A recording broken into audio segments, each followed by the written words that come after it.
Dobrý deň, vážení priatelia. 15. mája sa ma v Handlovej pre moje politické názory pokúsil zavraždiť aktivista slovenskej opozície.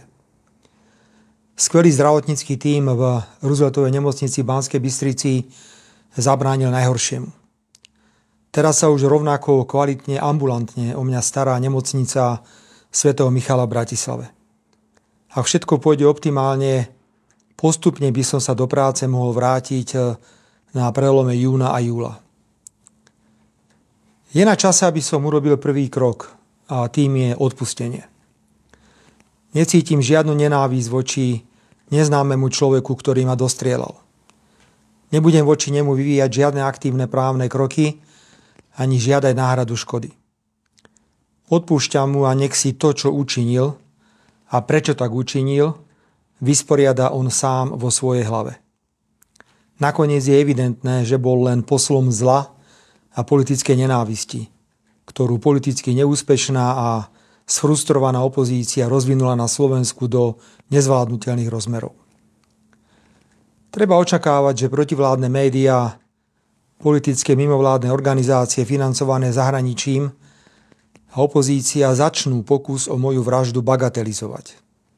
Že išlo iba útok poblúzneného človeka, že medzi ním a opozíciou neexistovali žiadne prepojenia, že poškodenie môjho zdravia nie je vážne.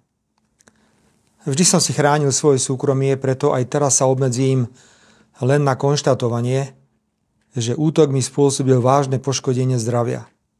Opakované operácie, veľa bolesti a utrpenia. Bude malý zázrak, ak sa do práce vrátim o niekoľko týždňov. Chcem požiadať protivládne médiá, najmä tie, ktoré sú spoluvlastnené finančnou štruktúrou Soroša, aby sa nepúšťali touto cestou a rešpektovali nielen závažnosť dôvodov pokusu o vraždu, ako aj následkov tohto pokusu.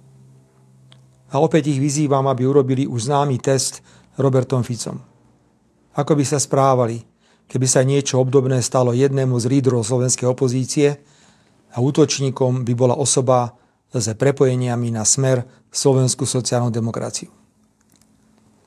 Nemám žiadny dôvod veriť, že išlo o útok osamelého pometenca. Už niekoľko mesiacov verejne komunikujem, že pravdepodobnosť atentátu na vládneho politika sa na Slovensku blíži k istote. Hovoril som to verejne v médiách a na tlačových konferenciách. Povedal som to všetkým veľvyslancom krajín Európskej únie a NATO na Slovensku. Tému som otváral aj na viacerých bilaterálnych stretnutiach s mojimi partnermi. Pred niekoľkými týždňami som na rokovaní vlády dokonca požiadal ministrov, aby nechodili do davu. Nie, nemal som žiadnu spravodajskú informáciu. Ale moje skúsenosti z 32-ročného pôsobenia v politike ma varovali. Počas dlhej politickej kariéry som sa vždy opieral o základné politické právo na iný názor.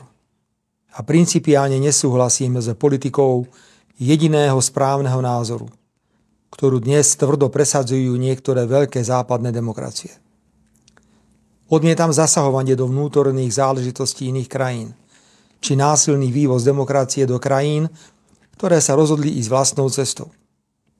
Slovensko nemá ekonomické a vojenské nástroje na silové presadzovanie svojich záujmov. Musíme sa preto neustále usilovať o dôsledné dodržiavanie medzinárodného práva a mať odvahu pomenovávať veci pravdivo, bez ohľadu na to, aké veľké krajiny sa dotýkajú. Ak má malá krajina, ako je Slovensko, politických lídrov s takouto výbavou, nemá to v medzinárodných vzťahoch vždy jednoduché. Nie všetky veľké demokracie boli nadšené, keď som odmietal bombardovanie Belehradu alebo stiahol slovenských vojakov z Iraku. Blokoval zavedenie povinných kvót pre nelegálnych migrantov, či radikálne odmietal návrh na zrušenie práva veta pre členské štáty Európskej únie. Sebavedomá, suverénna slovenská zahraničná politika, vychádzajúca síce z členstva v EÚ a v NATO, ale orientovaná na všetky 4 svetové strany, nie je jednoducho v móde. Situácia vo vzťahoch medzi mojou politickou reprezentáciou a partnermi v EÚ a v NATO sa vyhrotila po ruskom útoku na Ukrajinu, kde sme odmietli poskytnúť Ukrajine okrem humanitárnej pomoci akúkoľvek vojenskú pomoc zo štátnych zásob a kde naďalej zásadne uprednostňujeme mier pred vojnou. Je to práve konflikt na Ukrajine, ktorý v Európskej únii a v NATO ešte viac posilnil, doslova posvetil koncept jediného správneho názoru. A to, že vojna na Ukrajine musí pokračovať za každú cenu s cieľom oslabiť Ruskú federáciu. Kto sa s týmto jediným povinným názorom nestotožňuje, je okamžite označovaný za ruského agenta. Je medzinárodne politicky odsúvaný na okraj. Je to kruté konštatovanie, ale v Európskej únii prestalo existovať právo na iný názor.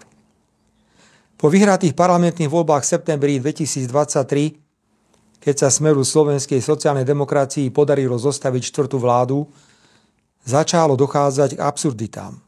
Strana európskych socialistov, ktorej je Smer dlhoročným členom, namiesto blahoželania k víťazstvu v voľbách pozastavila Smeru členstvo, preukázateľne pre iné názory na vojnu na Ukrajine a našu veľkú rezervovanosť pri podpore extrémnych názorov v etických otázkach. Počas zasadnutia V4 v Prahe došlo k pokusu, našťastie neúspešnému, rozbitie tejto významnej štruktúry regionálnej spolupráce s odôvodnením, že Slovensko a Maďarsko majú na niektoré medzinárodné témy iné názory. Nevôľa niektorých veľkých demokracií rešpektovať koncept suverénnej a sebavedomej slovenskej zahraničnej politiky sa stala vodou na mlyn slovenskej opozícii, ktorá sa v roku 2020 dostala k moci po tom, čo hrubo politicky zneužila doteraz nevyriešenú vraždu novinára a jeho priateľky proti mojej tretej vláde v rokoch 2016 až 2020. Vláda, ktorú v rokoch 2020 až 2023 vytvorila opozícia, sa plne podriadila záujmom veľkých krajín. A predovšetkým po začatí vojny na Ukrajine okamžite prijala koncept jediného správneho názoru a doslova vyrabovala slovenské ozbrojené sily. Znížila v zásadnej miere obranyschopnosť Slovenska a nekriticky sa postavila na stranu krajín presadzujúcich vojenské riešenie konfliktu na Ukrajine. Za to si mohla na Slovensku vláda robiť čokoľvek. V rokoch 20 až 23 došlo k masívnemu zneužívaniu trestného práva na likvidáciu opozície. Bez dôkazov boli obviňovaní a do väzby posielaní predstavitelia opozície, boli podozrivé úmrtia vo výkone väzby. Ako opozičný líder som bol 4-krát bezdôvodne obvinený za politickú činnosť. Celé 3 roky sme upozorňovali Európsku úniu na situáciu na Slovensku.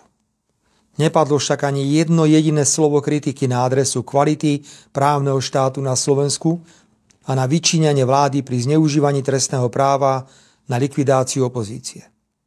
Nikto, ani na pôde Európskej únie, ani z predstaviteľov jednotlivých veľkých západných demokracií sa ani len nespýtal na úmrtie advokáta Krivočenka, generála Lučanského, na preukázateľne zmanipulované trestné konania.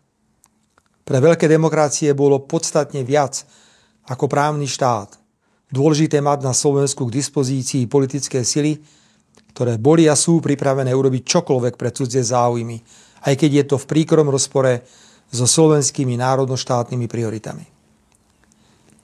Po parlamentných voľbách v septembri 23, keď Smer postavil štvrtú vládu, opätovne so svojimi koaličnými partnermi potvrdil politiku suverénnej a sebavedomej slovenskej zahraničnej politiky orientovanej na všetky 4 svetové strany.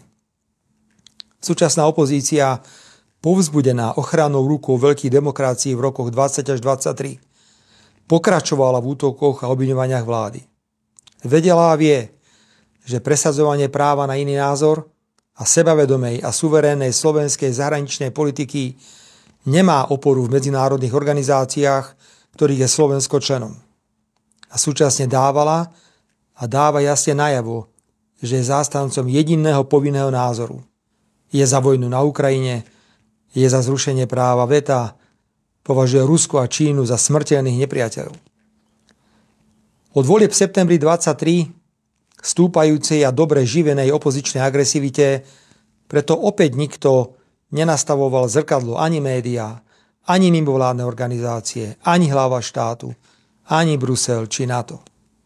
Fyzické vyhrážanie sa významným vládnym politikom, ako to bolo napríklad v prípade poslancov Národnej rady Erika Kaliňáka a jeho manželky, či Ľuboša Blahu sa preto pre agresívnych predstaviteľov opozície stalo akceptovateľnou normou.